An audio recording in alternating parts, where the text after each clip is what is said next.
in the room already?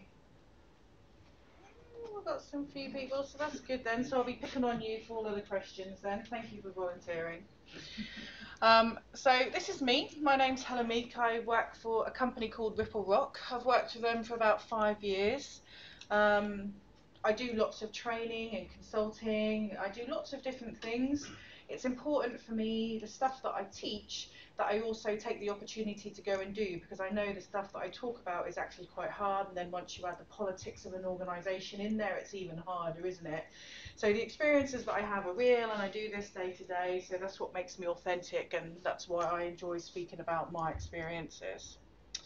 Because I live in Norwich, Norwich, it's natural that I would have worked for Aviva.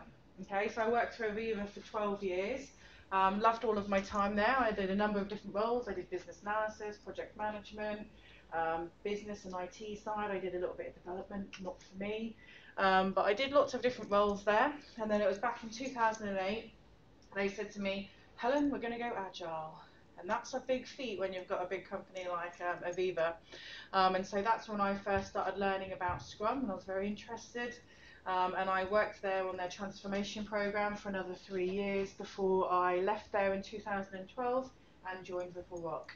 And since then I've been going training and consulting all over the world really, and talking at lots of conferences and stuff like that, so I get about a bit.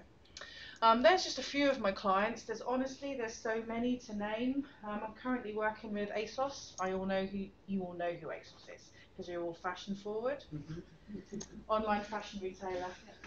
One of the biggest. 40% discount. 40% discount if you work there. Not because I'm trying to poach your staff or anything. So did a lot of work with ASOS, and I've seen them grow in their journey. They've got 52 teams there at the moment, so quite a large company. I was started with them when they only had 4 teams, but equally I work with quite small companies as well, and I get lots of enjoyment for that because the change is generally much quicker and there's less politics. I do have a couple of meetup groups, so if you ever find yourself in London, look up the Agile Coaching Exchange or Kanban Coaching Exchange, and that's how Kelvin knows me. Whilst I do work for Ripple Rock, I do also work for Learning Connections, which provides training classes. I'm an accredited Kanban trainer. Ooh, interactive. That means that I have been poked and prodded by the Lean Kanban University to make sure that the knowledge that I have is the right knowledge, and I'm not some cowboy out there to make a fast buck. So this is me. So I love my job. I wouldn't do so much traveling, I wouldn't do so much speaking if it wasn't the fact that I'm so passionate about what I do. And I even bring Kanban into my home life, and my nephew is the only person who actually knows in my whole family what I do, and that's because I teach him all about Kanban, and I send him home to his parents with little phrases like, you know, bottlenecks, let's take this offline, Dad. I send him back home, and my brother absolutely loves that. So this is a little bit about me. You can ask me questions at any time. Feel free to go, related about work, obviously. So ask me as soon as they jump to you, and if we're going to cover it a little bit later on, then I'll just put you on hold. Okay? So let's hopefully we'll have a good, fun, nice, interactive session. So what is Kanban? So my Kanban experts in the room, what is it? Be brave. Kanban literally translates to signal board, so it's a way of pulling work. That's how I describe it. Okay, good. Any advances on that? Methodical work process, isn't it? Methodical work process. Yep. Wasn't it developed by the motor industry so they could see where the blocks in their process were, so that they could then ensure that there was never too much work in one place at any one time? Yep. Double gold star for you. I love giving out gold stars. Absolutely. So Kanban dates back to the 1950s in manufacturing. So after the war, Ford were doing really, really well, and Toyota weren't doing so well, and they had to find ways that they could reduce the amount of inventory they hold, they could be able to have good relationships with their suppliers. They also needed to understand what their capacity of their factories were to be able to help to produce the cars. And so they did lots of analysis, and they worked with a guy called Tacciono who did this. And for those that are interested in Agile as well, Tacciono has roots in Agile history too, in the new product game white paper that he helped to write. So Kanban dates back to the 1950s, but you know that seems such a long way away from where we are today, because what we do is not actually, it's not manufacturing, is it? What we do is knowledge work. So everything we pick up is completely different. There's possibly 5 different solutions to that. So it's not something that is a complete repeatable process. So how did we get to where we are today? So back in the early 1990s, you've probably, some of you familiar with rapid application development? Yeah, you don't look old enough, okay? So this was the precursor to what Agile was. So lots of lightweight methods were coming about because they were kind of getting a little bit tired of the waterfall and more traditional ways of working. So you had methods such as XP, extreme programming, feature-driven development, DSDM, I always forget what that's called, and you also had Scrum in there as well. So you had lots of lightweight methods that were starting to come about. Now, David Anderson, who knows who David Anderson is? Yep. Who is he, Peter? He's the guy who wrote the Kanban book that was on the wall there. Yeah, so David Anderson, he's the founding father, if you like, of Kanban in the software industry. So he was working at Microsoft at the time, and he was experimenting with Scrum and other ways of working, but he wasn't getting the results that he wanted. And that was partly because the team that he was being asked to work with, they couldn't change the way they delivered their projects. They were a team that served globally, lots of different sites, and they were kind of like a support team that needed to fix stuff. But because of the way that Microsoft was working at the time, they had to stay with their method. And so it wasn't easy for them to kind of pick up Scrum and change the way that they worked. They had to maintain some of that base protocol which were put in place. So he started to have a look out there on the industry and see what other methods were. And he started looking more in the manufacturing side. And he came across the method called drum, buffer, rope. No one's ever going to buy that, are they? No one.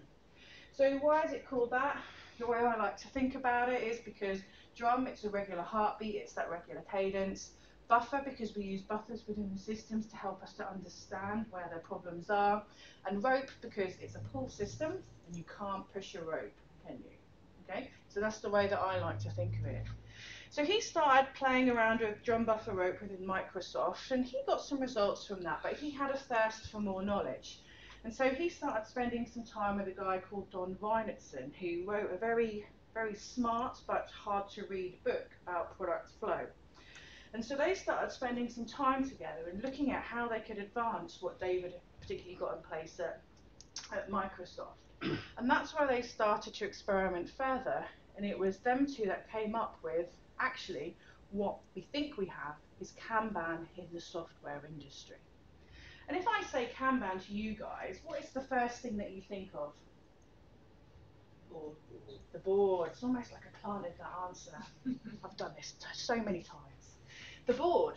But interestingly, because I like to find little facts about history, and I found that boards weren't actually the first thing that came into play with Kanban.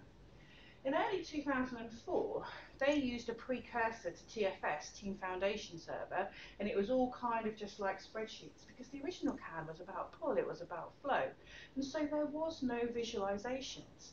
Visualizations didn't come into Kanban until 2007.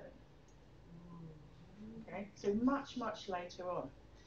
So David did lots of experimentation. He also worked closely with another guy called Dragos Dimitri.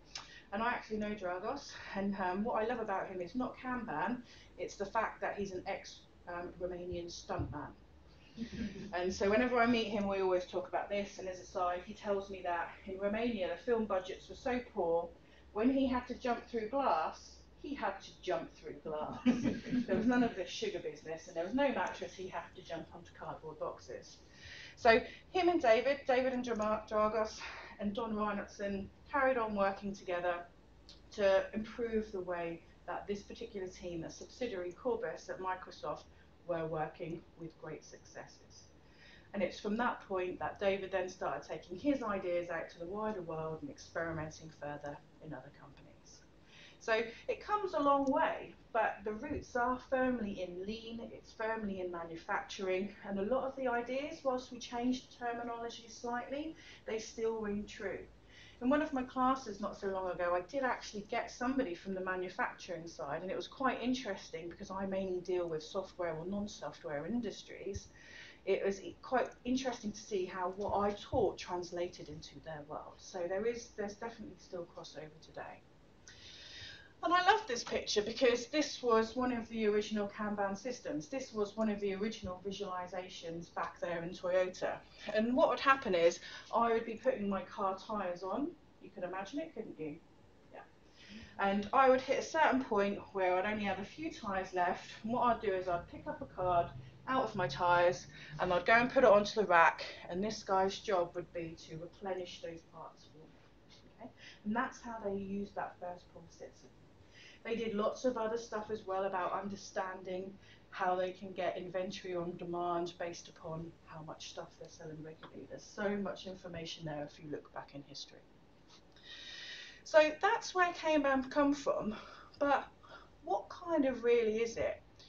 There's lots of misunderstanding. People sometimes think that Kanban is like another methodology, or it's a framework, like Scrum is a project management framework, isn't it? But Scrum isn't really as deep as all of that. Kanban is something that you apply on top of your existing way of working to help you to elevate what you are doing. So Kanban at the core is about directly improving service delivery, as in everything that you do on a day-to-day basis is a service, be it software, be it testing, be it whatever you do. Is everybody here software, or has we got any non-IT people? Okay. Okay. Everything translates, okay? So it's a way of directly improving the way that you work. So what's happening in this picture? What do you see? I see 100% utilisation of that bridge. And you're the manager, aren't you? No. So what do we see? What's going on? Chaos, isn't it? It's absolutely mental. So how would we solve this problem? Let's look for influence from our road system. Ban all cars. Ban all cars. Yes, if we were in Cambridge, there'd be mostly bikes. What else? Confusing one-way system. Yes, if we were in Ipswich, we would be putting a one-way system. If we lived in Milton Keynes, what would we do? Roundabouts. Okay. What else do we do? Build another bridge. Less junctions. Let's just dwell on that one for a little bit. Is it that easy to build another bridge or extend another bridge? The last thing you want going in that situation is more cars. The last thing we want, yeah. But if I was going to extend it, I'm probably going to have to get permission. I'm going to have to find some funding. Then I'm going to have to find some contractors to be able to do all of this work. That's going to take time. Then I'm probably going to have to close half of the road, making it even worse while I extend it. I kind of relate this to projects when, have you ever been in that position where you say to your manager, unfortunately I'm not going to be able to hit that deadline. I know you've all said that at some point. And they turn around and they say to you, just add more people. Yeah? Does that ring true? So the bridge metaphor actually works on that, because it's not that easy, because we don't have them sitting around doing nothing, do we? If you do, then that's probably a different conversation for your company. But we don't have them sitting around, and you just can't magic them, can you? You have to put a request out, you have to get headcount, you have to get the budget for that, then you're going to get all of the CVs in, then you're going to ask your team to have a look at these CVs, which means they're not going to be productive in their work, but then you have to get rid of the chaff, and you're left with maybe a few, then you have to interview them, and you send your best people to go and interview them. 50%, if you're lucky, will probably get through that process. Then you have to wait 3 months for them. A month if you're lucky. Then, once you get them, are they productive? No. You have to wait longer. What is this?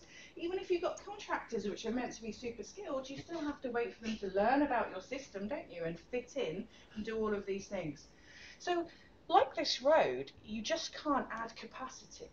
And so what we have to do is we have to get smarter about how we can work with what we physically do have on our roads and within our organisations. So how many lanes do we have on our roads? Okay, if we're in London, how many lanes do we have on our roads? One. You have 3, don't you? Gee. Fast, slow, and one in the middle. Does everyone agree 3?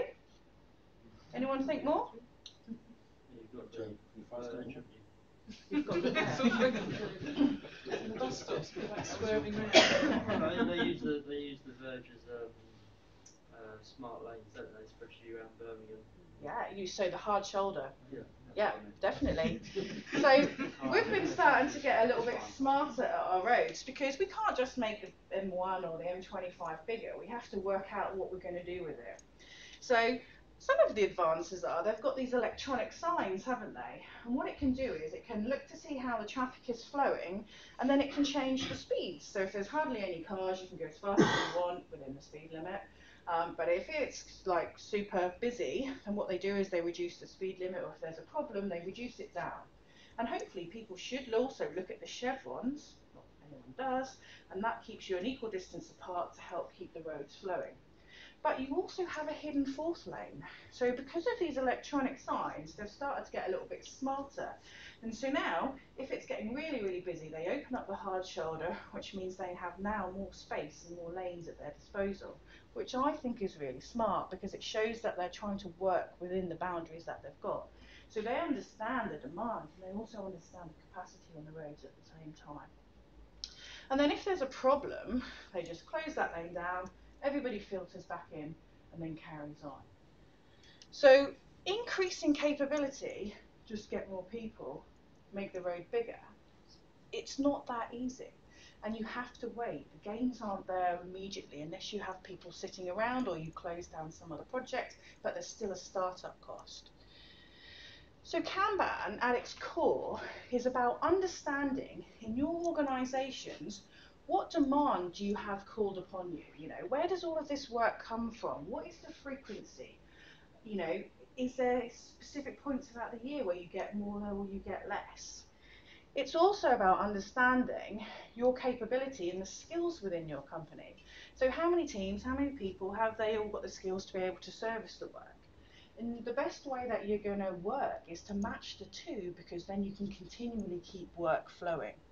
So Kanban is about understanding your demand and your capacity at its core. And what we want to do is, using those factors, we want to encourage flow of work within your organisation. Make sense? Now, Kanban is made up of several different principles and practices. Okay, so like Scrum, you've got the Agile Manifesto there, and you've got the 12 principles. Kanban has 3 sets of principles, but it also has 1 set of 7 practices. So these are the principles. Now the first one is understand and focus on your customers' needs and expectations. So you guys service a certain group of people, that may be customers or they may be internal customers. And so we want to make sure that they understand what service we provide, how long that takes, and we want to make sure that they're happy with it. If they're not, then we need to look to do something about that. Bearing in mind your customers are never happy no matter how fast you go. Now the second one is manage the work and let people self-organise around it. So Scrum taught us about empowerment and autonomy. We want to continue those good things as well when using Kanban, because what we want to do is make work really visual so we can then make decisions based upon that. Now, sometimes I have to use words as a Kanban trainer which aren't mine, and I'm pretty plain English. So this bullet is not my words. Your organisation is an ecosystem of interdependent services steered by its policies, reflecting regularly on their effectiveness and improve upon them. Okay, not my words. I hear the question, what does that mean? Yeah, what does that mean? I thought that myself the first time I saw it. So ultimately, in your company, you have lots of teams. Sometimes they might be component-based teams, based around different assets you've got. Or sometimes if you're working in more Scrum ways, they might be feature-based teams, which means that you have everybody within the teams that you need to be able to deliver something end to end. So we accept however your company is working, but what we do have to do is, where there's services that plug into each other, so teams that plug into each other, we have to understand those dependencies and we have to understand those relationships. But most importantly, if they're all feeding into each other, we need to understand, are they balanced in terms of number of people that they've got to be able to allow the work to flow all the way through without causing any bottlenecks, sort of like lots and lots of stuff going on at the same time. So we think it's about understanding all of those relationships and then working together to be able to improve that way of working. So that's what it means when we talk about ecosystems. So Kanban can really well be used with my nephew, but it can also be used as a team. But Kanban is also an organisational thing, so don't limit yourself by thinking it's only in one place. As you start adding more and more teams into what I call the system of a set of teams, then you need to start thinking differently about how they all communicate with each other, and you might need to set policies to help you to do that. Make sense? Okay. So they're the service delivery principles. So these have probably been around a year now, so these are relatively new. Now, the change management principles have been around since the core method came out. And the first principle is, with Kanban, you start with what you do now. It's really important that we respect the way that your companies are running, because why would we go in there and change everything completely wholesale when you've kind of like been on a journey and you've got where you've got to? But the problem is you've got challenges in the way that you work.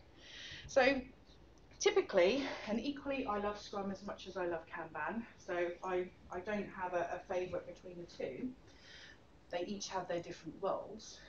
But sometimes when you're working in a Scrum way, the change that you make to an organisation is revolutionary. You come in, we need Scrum Masters, we need Product Owners, Business Analysts, Project Managers, where do they fit in? Okay, well we don't have the definition of, all of these roles. Now it's the team, okay? So that's quite a lot of change, and you call that revolutionary for some organisations to kind of get on board with. The smaller it is, the easier it is, and so it's absolutely fine. But when you start talking about ASOS, for example, that has 50 teams, change becomes that much harder, okay? And you can't just change the process completely wholesale. So what you have to do is you have to look to find out how they work. So in Kanban, we sit down and we understand how your organisation's working end to end presently. And then what we do is we start to find out through visualisation and through discussions, what are the biggest problems that your company is facing right now, and how can we get the data to support that and the impact that it's having, and then how can we look to solve that. So we're about making evolutionary changes, small changes over time, based upon where you are now. So that means we'll respect roles, responsibilities as they currently are. We're not going to tell you you need to have all of these different roles. If you want some names for them, we'll give you some names for them, but if you want to keep calling them the same thing, that's absolutely fine. And what you'll find is over time, you will evolve. So for me, when I worked at Aviva, I was a project manager at the time. I was now going to become an Agile coach. And so I had to learn new things.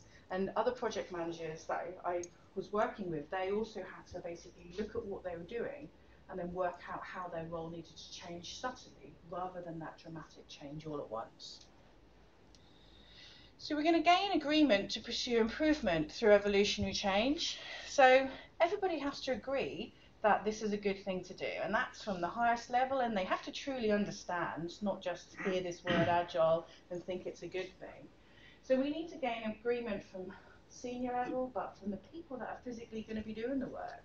Because you guys are the ones that are going to spot the changes and the problems, and you probably already have the answers to some of these solutions. So it's important that everybody's bought into that, and everybody's got an opinion, and everybody can share that, and everybody's prepared to then action it and move it forward. And that's the final one, encouraging active leadership at all levels. So we want you to have that voice. We want to hear, and we use feedback loops to help to get that information in just everyday, day-to-day work.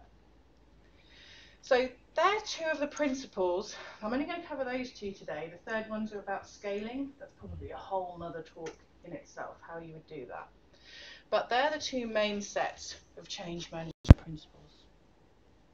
Now with these, we have practices, and these are the things that you would do. So if you're working in a Scrum way, or if you're working in a waterfall way at the moment, you would look to see how you could apply these on top of your current ways of working, and you start from there. So if you're in a Scrum team at the moment and you start applying some of these, you might have heard of Scrumban. Yeah, Scrumban.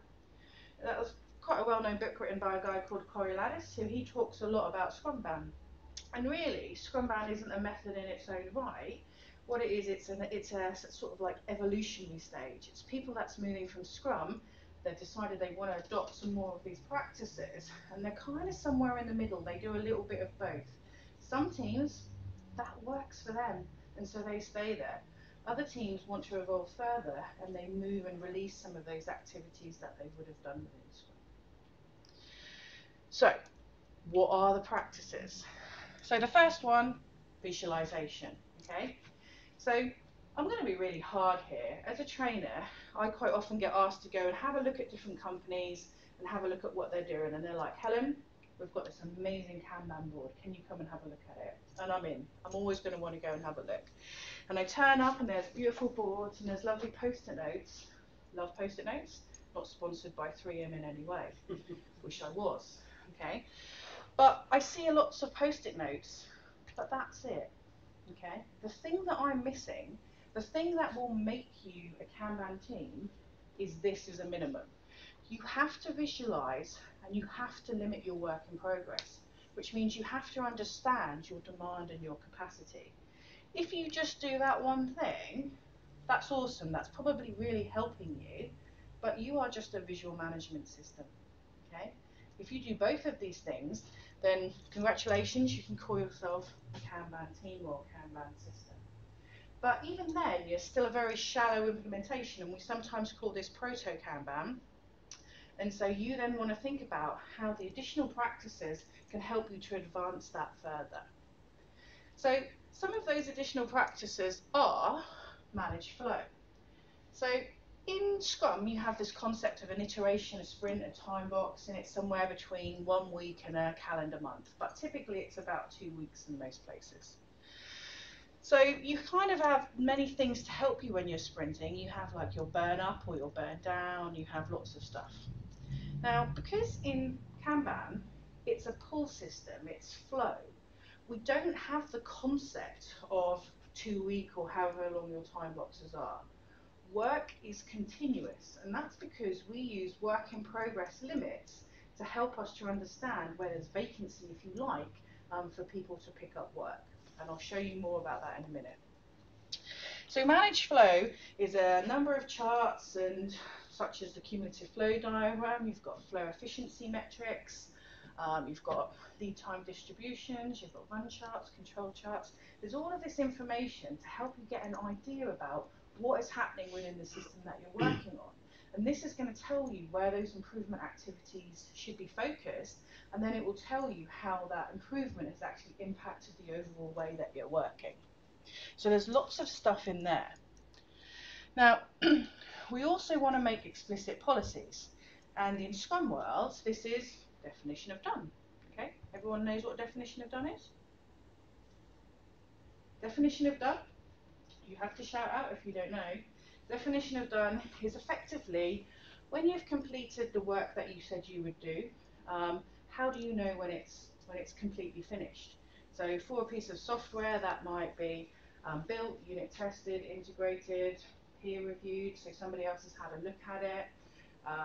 Maybe you've said that there's no problems with it, there's 0 defects, it's ready to be released out to a different place. So you define what it means to be done.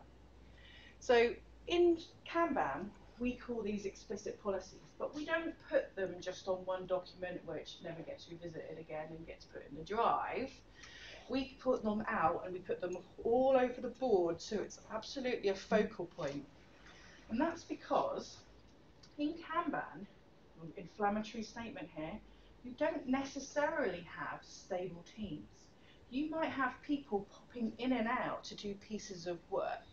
Obviously, we know from our experiences there's positives and negatives with that, and obviously you need to address those as a team, and maybe you choose to stabilize them. But we don't tell you how big your team size needs to be, and we don't tell you that they should stay for the duration of whatever you're doing. So that means anybody who's coming to work with us needs to be able to understand exactly what our expectations are. And so that's why we call out all of our policies all over the board so people can see it at all times. And I'm a little bit of a mean person as well, you'll find this out. But what I do is I like to pick up pieces of work and I'll take it and I'm like, oh, who's working on this? And then I'll say to them, right, did it pass this policy? Did it pass this policy? So I'm actively looking to make sure that they're doing the things that they say they're doing, or they're having at least a conversation to negotiate the reasons why those things are being left out. Okay, so I like to check up on them as well. Now, the next one is feedback loops. So what do you think feedback loops are? The ability for someone to say where something didn't work and to improve. Yeah, and what can you use to help you with feedback loops? Retrospect. That's certainly one of them. Yeah, so feedback loops are really broad. That's why we don't say retrospectives, okay? You can get feedback from your customers, you can get it from your build monitors, your incidents, your bugs, one-to-ones, just watching what people are doing in the office, you know, spying on them. Obviously that one's fraught with danger. But you know, there's so many feedback loops, and what you have to do is you have to work out which ones are important and they're going to help you succeed in the mission that you have, and then use those. Retrospectives is just one of them. There's lots and lots of them, and if you saw one of my recent talks, I don't know if it's been videoed, but it was all about different types of feedback loops that you can have, and I named a few of them in the pros and cons. I'll put a link to it in the meeting group notes. So feedback loops, really important. And then the final one, improve collaboratively, evolve experimentally using models and scientific method. It's another one of those ones that rolls off the tongue. So this is closely linked to your feedback loops. So rather than just having, you know, random actions, maybe an action that I might have seen somewhere this week was we need to improve communication. That's a big old task, isn't it? It's very broad, okay? So we want to get a little bit more scientific about the things that we're doing in Kanban. So you'll see Kanban, as you learn more, is very data rich. We want to kind of validate everything that we think. So here, if we spot a problem, we want to talk about what that problem is. We want to set our hypothesis. We want to work out what it is that we're going to do to improve things. We're going to work out how we're then going to measure it, when we're going to measure it, and then we're going to measure it using lots of the lovely charts that I'm going to show you a little bit later on. So we want to get a little bit more scientific, and there's different things such as A3 thinking. Anyone used A3 thinking before? No? Want to Google? There's a picture of it a little bit later on. They're little bits of paper that can help you to formulate some of those conversations with your teams. Okay, so we want to get a little bit more hypothesis-driven, action-based planning. So if you do all of those things, definitely 100% you are a Kanban team. But there's different levels, and also you have to think about whether all of these practices are really applicable to what you do. Some companies I go into, we probably don't need to do work in progress because some of the teams are quite small, and so we may just focus on some of the other ones, okay? Some people won't use all of the feedback loops, and so maybe retrospectives is good enough for them. It's about having tools in your toolbox and having a look at the ones that are most appropriate for you to use. So let's take a look at the first one, visualization. Now, what's the first principle? Understanding the customers. Yes, correct. That was the first principle. What was the second change? What was the first change management principle? Well done for remembering that though. You start with. Start with what you're doing right now. Yes, start with what you do now. There'll be small tests throughout this talk. Look alive, people. Okay. So we start with what we do now. So when I go to companies and they just expect me to whip out a board from my bag, they're very much mistaken, because I have to understand how they work, and every single company, believe it or not, is completely different. Who'd have thought? Okay, so what we have to do is we have to go through an exercise to find out how your company does stuff. And I'm not going to talk about it in detail today, maybe that's another talk, but it's called static, the systems thinking approach to implementing Kanban. That's another one, isn't it? Rolls off the tongue, that's why we call it static. Everyone remembers it then. And what that does, it asks a number of questions, and you normally do these as workshops or in the training. And that looks at, what do your customers say about you? What do we say about ourselves? Where does the work come from? What is the nature of that demand? What type of work is it? If we had to model your workflow from work coming in through to work going out, what would that look like? Does everybody understand that? It's important that we collect this information because using that helps us to model the board, and that's the information we use. So every single one is different. But today I had a little punt for you, and if I had to look at an IT board, it might look a little something like this. Okay, so apologies. In one of my other slide decks I have got a non-IT one, but I didn't bring that today. Okay. So here I've got my visualization, and you can start to see some of the practices coming into play. So here I've got a number of state columns. This is what we call them, state columns. And I've got a queue and I've got a ready. Out of my Kanban, is there anybody who knows the difference between queue and ready? The queue is unprioritized stuff that's got a wish list. Mm-hmm. Whereas ready is actually being prioritized and is theoretically ready to go. Perfect, good answer. Bet you wouldn't have come if you knew there was going to be so many questions, would you? Just want to sit and eat pizza and drink beer. I sometimes feel like that, it's fine. So, absolutely, this is everything that everybody could possibly want, and ready is the stuff that we're focused on, and we've agreed that these are the stuff that we need to get done. Now here you can see I've got development, I've got test. You might split your test out, you might have system test if you do that, you might have UAT or performance, you would have all of those different columns there. Then I've got review, I've got deployment, and I've got confirmation. So up the top here, what are these? Work in progress limit numbers, absolutely. So I haven't got a full set of work in progress limits numbers on my board. That's probably a mistake on my part, but these tell me how many things I can have in these columns at any given time. So in ready, I'm only going to have 3 pieces of work. Now that number is set by how much work you get off of your system in a period that you choose. So if I'm getting through 10 cards a week, I'm probably going to have a very similar number here because it gives the opportunity for us to always make sure we've got that constant flow of work, as in people can change their mind at the last moment, and there's no point spending any more time planning out more than 10 because we're not going to get through them, so you might as well just wait. Okay, so that number is defined by your throughput rate of your system. Now in development you can see I've got 3, I've got test 3, and I'll tell you how you'll set these in a little while. Now these numbers make me a pull system. So I can only pull the number of cards into that column for the amount of available work in progress that I've got, which is set by the number of people that I have being able to do that role. So I can only have that amount of cards. So as soon as one exits this column and it continues to move through the system, I can then pull a new card in, a vacancy arises, somebody can then choose what card they want to have in there. Maybe I should animate this. Okay, so work pulls through. Now Kanban is a one-way system, so the work will move all the way through this way. Cards do not go back. What happens when a defect is found in the test? You don't move it backwards, clearly, because you just said that. Yes, we don't go backwards. Great question again, perfectly timed. It's like on cue, isn't it? It's like I've given you a little questions before the session. So what I typically do is, and the way that most people do it, once it hits test and there's a defect on it, if it's just a really teeny tiny spelling mistake, you turn over, you kick your developer and you tell them to quickly fix it, don't you? Obviously HR won't condone that. But typically if it's something big, maybe somebody makes to make a decision on it, maybe there's a product owner or product manager, enter the word you use here, who needs to decide if that's something we're going to do.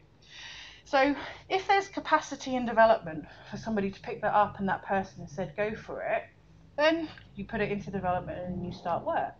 But if your developers are working on things already, things might have to go back to the queue or they might have to go back to ready before it can go into development.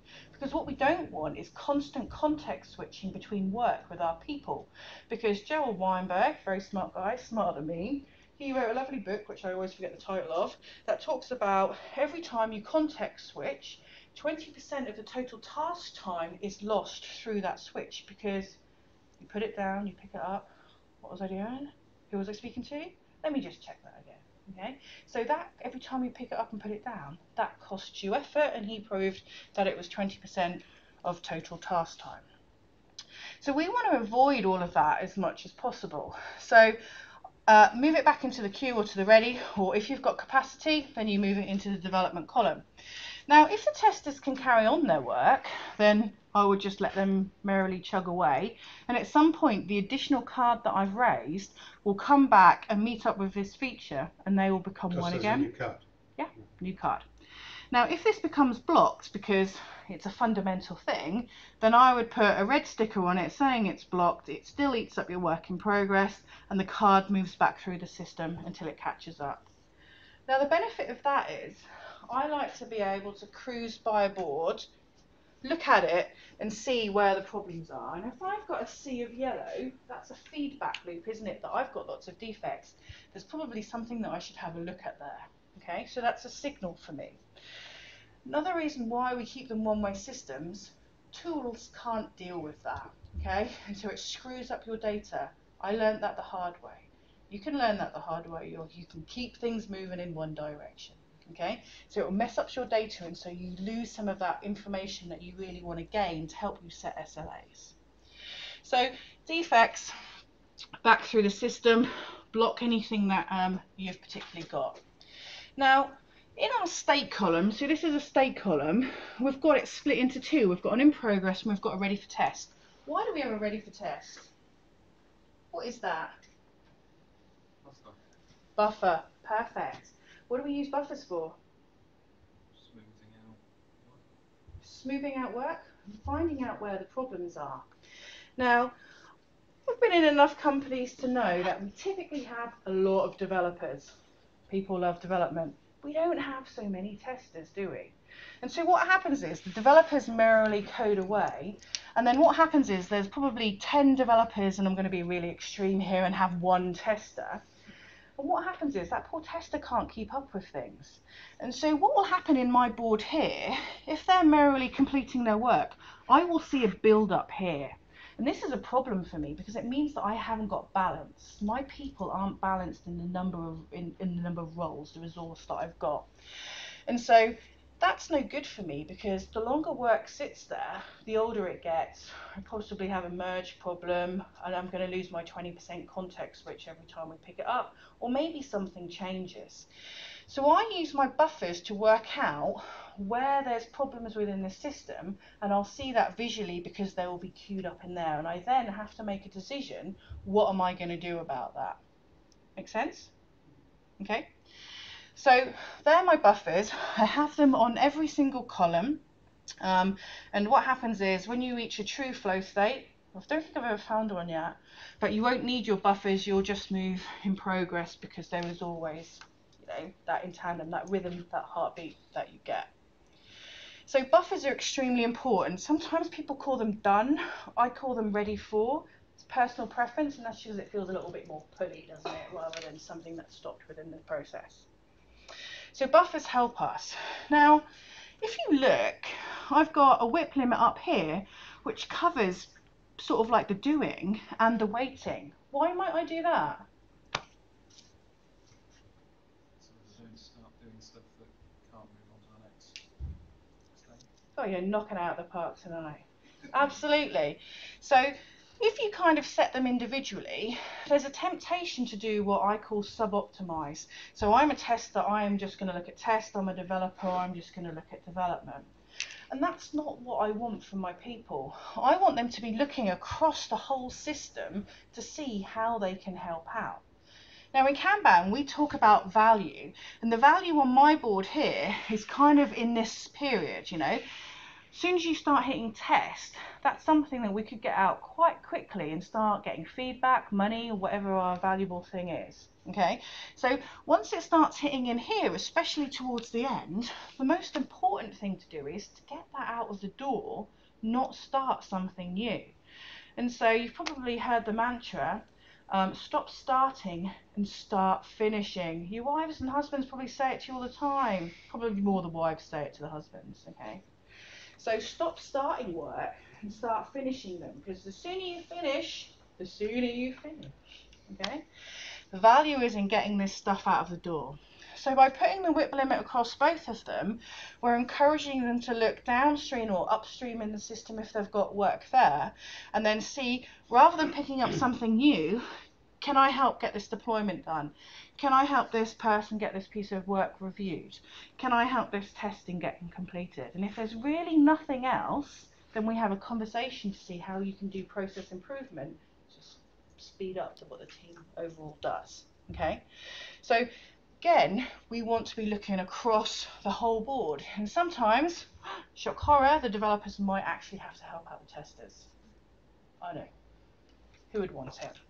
Okay, but that's the sharing of responsibilities, and that's the focus on getting the value out of the door.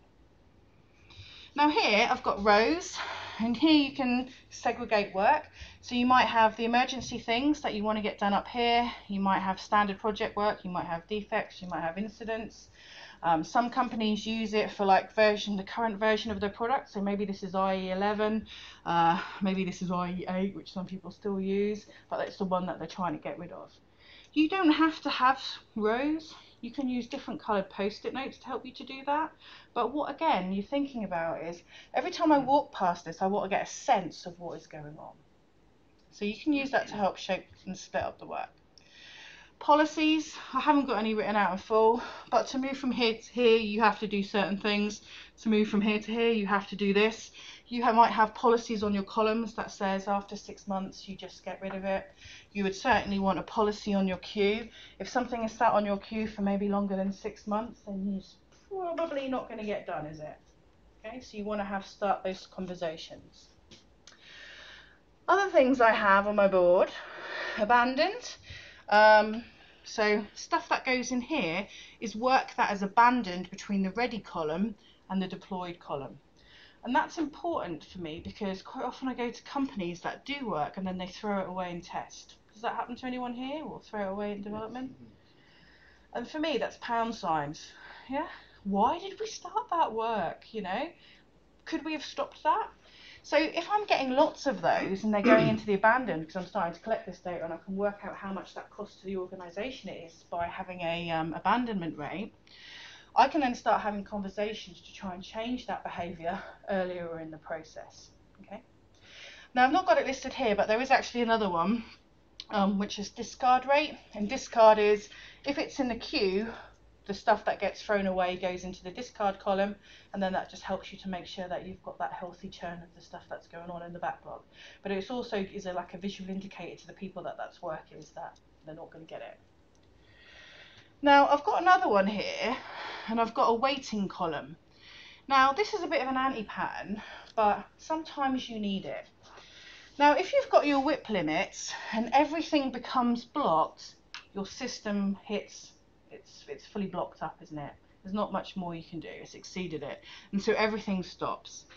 Now when you first get started out of Kanban and you haven't done that much process improvement, or you're finding these things, you might find that that happens for you. So sometimes in support teams I find this as well, because they have such a high dependency on information from the end customer. So I sometimes let my initial teams have a waiting column. So if something is blocked and there's really nothing we can do about it, but we're going to continue to try, I will let them move it down there, but I put a maximum amount they can have in there at any given point in time to control it. I will then let them free up the space up here so they can continue to work. But as a Scrum Master, I'll be all over that, finding out, is there anything that we can do to stop that in the future? So you can see how all of these things are signals for me to work out where those problems are and then do something about it. So you want to make it really, really visual. Down here, you've got different classes of service, and this is how work is treated on the board. So standard, the cost of delay of not doing that grows at a linear rate. Fixed date, the cost of delay is kind of up to the point where you then have to do it. And for example, Black Friday for ASOS is a fixed day. You can't change it. If we don't hit it, we're going to lose millions, tens of millions. So, you know, you have to do whatever you need to do to get to that point so you can deal with it. Expedite, holy crap, we can no longer take credit cards. You need to fix it now. So the cost of the delay of that is immediate. And intangible, we're not really sure what the cost of delay is. Maybe it's a process improvement, maybe it's something that we're trying because we want to get feedback from our customers, and maybe we'll do it or maybe we won't do it in the future. Okay, so there's a whole topic about that. Another little plug for me here. I have a podcast called Can Do Attitude. I am not the world's expert on cost of delay, but a guy called Andy Carmichael is. Okay, so when my next podcast gets released, I'm talking to him about what does cost of delay really mean and how you can use that on your projects. So keep an eye out of that. I'll put a link in the notes as well. So this isn't how you do it, this is one way you can do it. There's lots of different ways, and when you start building your board, you know, you'll find those ways, and as long as you keep them moving in one direction, you're all good. So there's lots of different patterns for this, but this is a pretty good start. Use avatars if you want to help you to know what people are doing. Anything else? Anything I've missed? The other thing, we talk about lead time in Kanban. Okay. Now, sometimes in the Agile world, we call this cycle time. I don't mind what word you use. I'm taught and I believe that lead time is the point from your first commitment point. So ready is a commitment point because it's when somebody makes a decision to start work, to your second commitment point, which is, are we going to put this out of the door and somebody is physically going to use it? So lead time typically runs between your two commitment points within your system. Okay. No, I won't tell you that. That just confuse things. Okay. There's two types of lead time. There's customer lead time and there's lead time. Lead time relates to the team, the service that they're doing. Customer lead time relates to the point that they actually ask you to do that piece of work. Because for them, that's when the clock starts ticking, and that's what's important to them. So you want to know how long it spends waiting versus how long it spends getting done. So lead time here for me will start here to here, and this is really important because I use this to help me to understand how long it takes to get work done, and I have different lead times for my different classes of service. So if a customer comes to me and says, how long does it take you to do a defect? I know. If they're coming to me for a standard piece of work, I also know. Okay, you can create your own classes of service. Sometimes I break down standard into multiple different types, and that's because I want to be able to be responsive to estimates when my customers come to me for them. Make sense? I'm giving you a lot of information in an hour here. It's a lot to take in, isn't it? So there's lots of different types of boards. Like I said, there's no right way and there's no wrong way. You've got systems, lots of systems out there, some better than others. Lots of companies use Jira because it's cheap. Okay, so they're all improving, they're all getting better, but it is work in progress. So here's just a sample of a few I've worked in. Keep it simple. This is starting to get a little bit complicated. You probably need to employ someone to manage that. So you want to keep them nice and lean. I probably only have about maximum of 10 columns on my board. When I first started out, I used to have more, and you quite quickly work out that it's unmanageable. You have columns that sit there empty, and again, it messes with your data. So keep them, you know, informative yet lean. So if you don't want to do things on your board, you've also got tickets. You can do different colours. You can put shapes and decorators on there. Here, I've just got a test column on my board. Maybe that's the only thing that I really need to know it's in test. But maybe here on the ticket, I might say integration test, UAT test, performance test. I tick whether it's needed and I tick when it's complete. That way, it's still telling me lots of information in a smaller column, but I can look at the ticket for the detail. Okay, so sometimes we use that within companies. You might put priorities on there. You would definitely want to be collecting for your lead time. When cards move in, you want to collect the start date and the end date.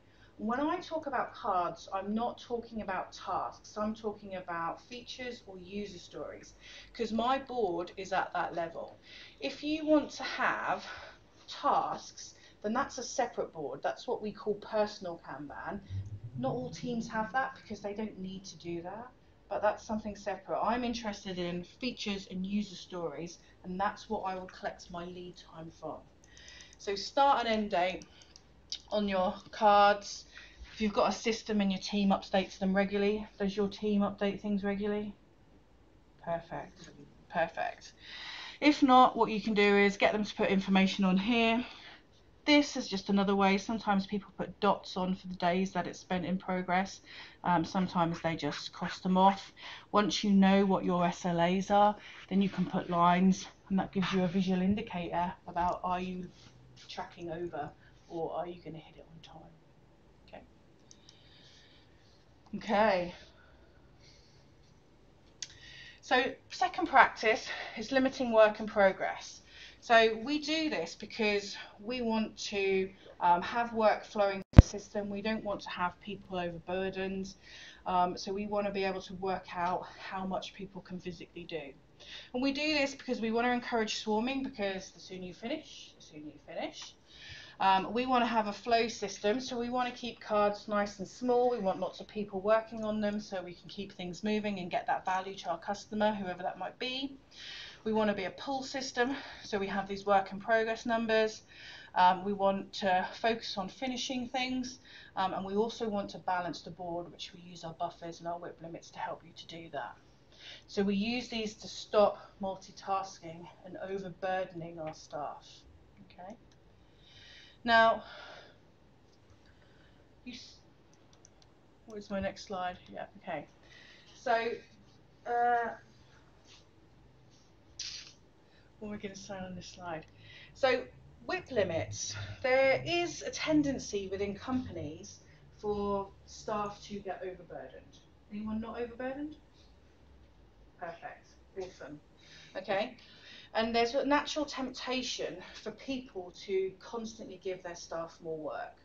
So in the example that I gave you earlier on, where we had lots of development activities happening, but we had hardly any testers, sometimes the inner manager, people see that the developers aren't doing anything, and the temptation is, Christ, give the developers more work, keep them busy, they're expensive people, okay? But actually, that's the complete opposite of what you want to do. What happens is, if you keep giving them lots of work, you clog up the system and things bottleneck, and you're only as strong as the weakest bottleneck and, you know, the most amount of work. So things will back up, depreciate, it costs you more money. And the reason why I know this is because of Little's law. Now, this comes from queuing theory, created by a guy called Philip Norse, but he never proved it. John Little proved it within his lifetime. So this is a true law. And what this tells me, I sometimes have to warm up into this slide because it's a complicated one. And what this tells me is a relationship between these things. So average work in progress, we know what that now is because that's the number of cards or the numbers totaled up on our board. Our lead time, we know that's between our 2 points, so we know how long it takes us to deliver the pieces of work. And the delivery rate is the number of cards that come off your system, daily, weekly, monthly, whatever you want to happen to use. Okay, so we know we've got all of those on our board. So the relationship is, now work in progress relates to people. So if you know what people and what whip you've physically got, then you know how long work takes you to do, then you can work out what the team's delivery rate is. So you can see how much stuff they're getting through on a regular basis. If you want to improve the delivery rate, you have two factors. You can change the people. I think I proved that's not so easy to change people or get more people in, or it takes time. Or you can improve the way that you're asking the team to work. Oh, look, Kanban, continuous improvement process, okay? So we want to be focusing on how can we reduce the lead time. If we can't change this, we have to change this if we want to get better at what we do. Equally, if you add more people and you improve this, you're going to go absolutely even faster. Now, do you remember what I said is the temptation as a manager is to push more work in?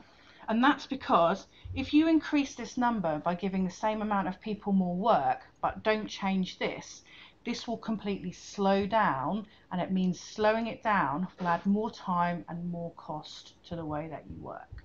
Okay, so that's why I can be truthful and say, don't push more work in, slow your system down, fix, or what we sometimes call alleviate the bottleneck, solve that problem, and then kickstart everything back again. Okay, and this is the problems that you'll find early in your process. There's a great game called the Get Kanban game which demonstrates this. Oh, I'm a little bit behind, I might speed up the slides. So Little's Law, don't ever try and read the Wikipedia page unless you've got a maths degree. Equally, there's lots of great videos out there. Anyone got a maths degree? It's for you then. So how do you set them? So you can use Little's Law. If you know your lead time and your delivery rate, which I'm probably assuming you don't, you can work out what your WIP is, and then you can distribute it amongst your board, or you have a good old guess. Okay. Now, the rule to go by, rule of thumb, is for every one person, have a WIP of 2. Okay. So inherently, I'm doing something, and then there's a defect because the developers have caused the defect. So I'll hand it back to the developer, and I can start testing something else. Okay. That then comes back to me. That one moves on. So there's always waiting in everything that we do. So it's, well, it would be perfect if it was only a WIP of 1 per 1. It would be perfect. In reality, it doesn't happen. So go by rule of thumb, every person has a WIP of 2, so 2 features or 2 cards on the board. Some exceptions, if you work in support teams where there's a lot of waiting and you've just not solved that yet as a Scrum Master, then you might have higher WIPs, but I would want to try and reduce that down as quickly as possible, because high WIPs means that there's lots of waiting around. Lower your WIP, things are flowing through much quicker. So set them 2 per person. You can use Little's Law if you want. Reduce them gradually, and you'll be able to tell this by looking at your board. People will either be complaining they've got no work, they'll take more work on, or you'll see lots of stuff in your buffers on your board. Practice 3 is managing flow. Who knows what this is? Quick question for a drink. Cumulative flow. Trainer tip, if you want a drink, always ask a question. So this is the cumulative flow, really helpful on Scrum as well as Kanban. Okay, and what this does is, however many columns you have on your board, it's how many rows you will have, and it tracks it. I like this over the burn down because you actually see the growth rate of your backlog or queue, whatever you call it, over time. So it gives you quite a lot of information. So typically, this is kind of like the work, the stuff that you have to do. Then I might have a design, a build, and a test. And this shows me the relationship between the growth of my backlog and the amount of work that we're getting done. If this kind of went up in stairs, then that would tell me that we have a release process like maybe 6 weeks apart. I would be able to see that. On here I've got a daily release process, so that's why the line goes up nice and smoothly. The distance between these 2 lines, that'll be whatever my work in progress limit is on the board.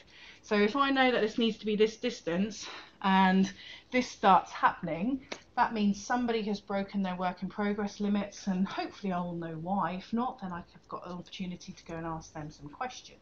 Okay.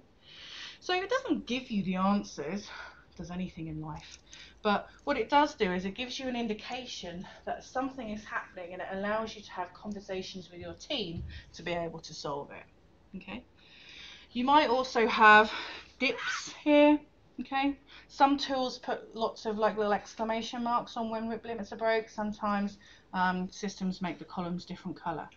So this is really cool because it shows you over time, and because you don't have 2-week time boxes, you need something to look back over long periods of time. You can also use this at any point to work out what your total WIP is and what your total lead time is, so you can use it in Little's Law if you want. Handy. There's other charts, such as the lead time distribution chart. So this is handy because what this does is it collects the total amount of lead times I have. So I can see that I had 15 or 16 cards that were delivered in 4 days. Okay, I can see I've got, can't count very well interactively, 5 cards that were delivered in 10 days. So if this is just, say, for my standard piece of work, I'm starting to see how long it's taking us to do stuff. Now, on this chart, we use this to work out what is called the 85th percentile, okay? And that's really important for us because we don't want to use necessarily story points or estimates, but you might start with that, okay? In Kanban, we use lead times to be able to forecast and simulations to forecast how long things will get done. That's that scientific element of it. So when I talk about 85th percentile, it means 85% of the time, standard class of service items have been delivered in X days or less, okay? And that means I can now start talking about truth. It's not, oh yeah, it's a 5, which means bugger all to no one. I can start telling them how long cards are going to take to get done, okay? Now, the reason why I paused was because I'm running out of time and I could have gone into about the different types of distributions that you see on these types of charts, but that's another day. Okay, so I know that the distribution type is always the same on software projects, and that's called a viable distribution, and it looks a little something like this, okay? And using that distribution, you can work out what your 85th percentile is. So 85% of the times, my work is getting completed in 13 days or less. Why 85? It's just a confidence interval. You could give a range. So if your customers were happy with 75%, they'll accept 25% risk, go for it. If they're insurance companies, they want no risk, you're probably going to go for 95. Okay? You wouldn't ever want to go down to 50 because you've got a 50-50 chance of it. Yeah? So you pick. I always talk in ranges, but 85th is kind of like a good magical probable number. So we then start using this to forecast how long and when work is going to be completed. And there's lots of studies. There's a great guy called Troy McGinnis, lovely guy, statistician, again, super smart. And he has produced a lot of literature and a lot of tools to help companies to do this. And that's based upon something called Monte Carlo modelling. Heard of Monte Carlo? Yes. Yes, okay, Like cool. city quite So this is kind of like, how do insurance companies know how much to charge? Well, shall I just make it up? But behind the scenes, there's something that tells you the flood risk or the fire risk. It's how they know how many ambulance and police to have in a certain point in time. I was watching one of those cop programs the other day, and they were telling me that they can now predict to a 3-street radius where the next burglary is going to happen. Okay, and that's because they collect their data and they put it into forecasting models, probably Monte Carlo, to work it out, and they send some people to sit around or do something to stop that from happening. Okay, so companies moving forward, I'm seeing an uptake in them actually using probabilistic forecasting rather than story points and estimating. But do you remember how hard it was to convince your managers to move from estimating to story points? Very hard. Now imagine telling them, we're not going to do that, we're now going to do nothing. They're never going to buy it, are they? So what you have to do is you have to start with what you do now, collect your lead times, your start date and end dates, go to Troy's website, download all of his lovely spreadsheets, because no tool will do what his spreadsheets will do, and then start looking at the data and see what it tells you. Other charts, control charts. There's some debate in the Kanban world whether this is useful now. This chart uses 6 sigma, 3 standard deviation each side. Now they've worked out that we always have this type of distribution. 3 standard deviations aren't applicable for what we do. However, what this chart does tell you is everything is in the middle is in control. These are the things that are outside of control. And I want to understand that. So click on the dot, find out what it was, have a conversation. Why was it quick? Why was it really long? Is there something that we can do about it? If you have variability, you will have tickets out there like this. What you want to be doing is to eradicate that and find out what the problem was. Maybe I was waiting for a server. Can I speed that up? Can I move things in the right direction and get pieces of work taking less time to do? So is a prerequisite for this that most of your cards are expected to be about the same, or most of your stories about the same? No, it's not important. Even in Scrum, it's really not that important. After 11 cards, everything becomes a 5, and tools tell me this, and that's because some of them are 1s, some of them are 8s, and some of them are 3s, and after a certain amount, it doesn't matter, they all equal out. What you want to be doing is keeping your card sizes small to help things flow, because you don't want them large. Ideally a day, 5 days or less, awesome, but you're probably going to start at 10 days. It doesn't matter after a while, okay? But you need to kind of try this to prove that to yourself, the same way I did. Flow efficiency. I'm running a little bit late, but I'm hoping you're going to be acceptable for this because it's awesome talk. And meetings. Flow efficiency. It's there to help you to understand how long you spend working on things versus how long you spend waiting for people. So if you wait around for lots of information, your flow efficiency is going to be really low. Okay, so this gives you an indication. And again, I think Swift Kanban does this. There's one tool out there that will collect this information for you, but it tells you whether you spend more time waiting or whether you spend more time working on stuff. But be aware, traditionally they are very low. Don't make the mistake I made and tell a very senior manager that their flow efficiency was something like 7%, and he did not take that well. Warm them up to that information. Hopefully you can learn from my mistakes. So flow efficiency, there's a lovely little calculation to help you to do that. Kanban waste, as you're all lovely Agile experts, you've probably heard of the 7 categories of waste, Mary and Tom Poppendike from Lean. If not, go look it up. That's a great place to start for Lean. If not, Kanban looks at 3 types. Transaction cost, if I was going to paint my fence tomorrow, transaction cost is me buying the paint, washing out my paint brushes and putting on the overalls. Coordination cost is when I had to do some training in Manila the other day and I couldn't get Skype to work. Failure load is something that's gone through your boards and come back because it wasn't right or there was a problem with it. All of this costs you time and it costs you money, so you have to work out what these things are, have a good conversation about them and stop them happening in the future.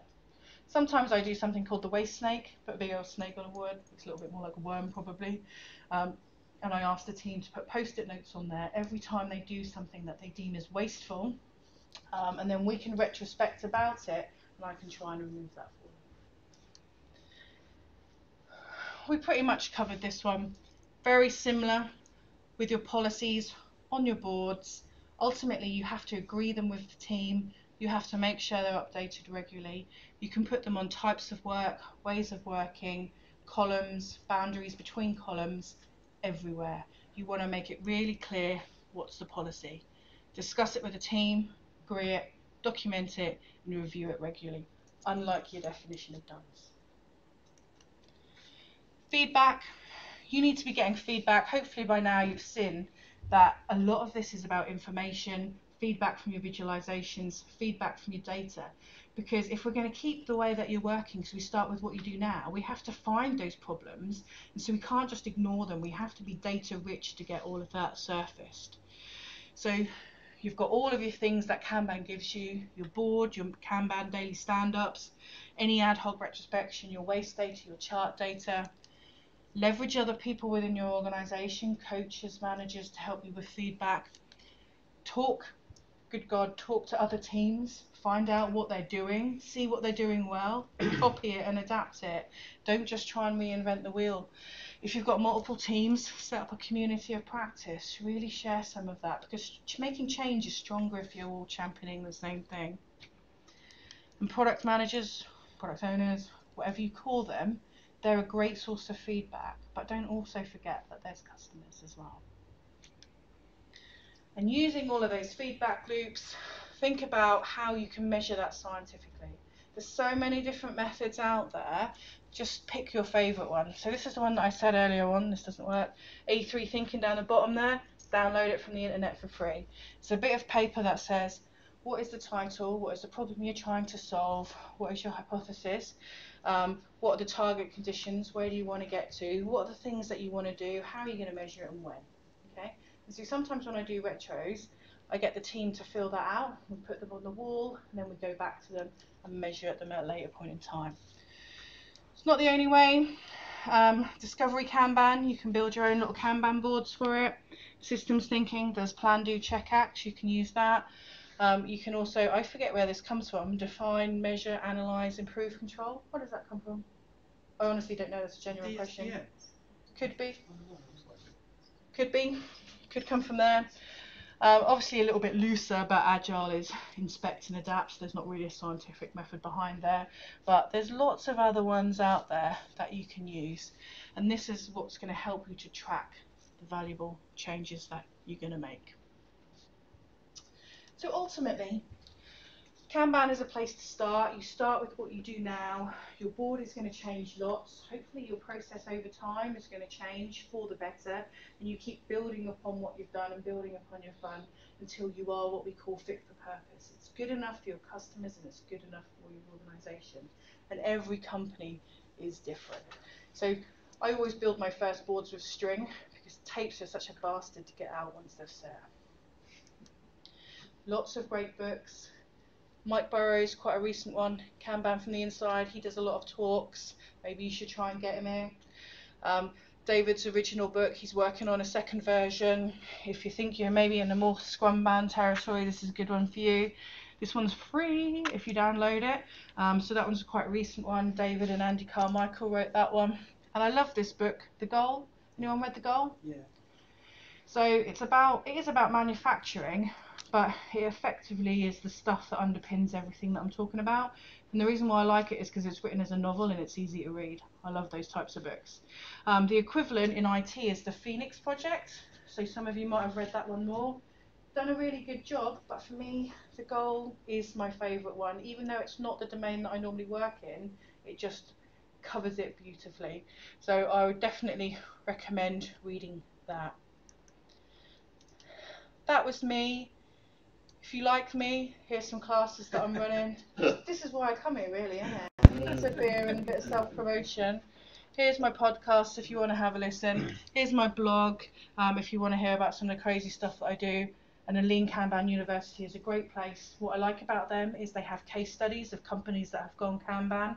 Go on there, download, see if they can help you. And that is it from me.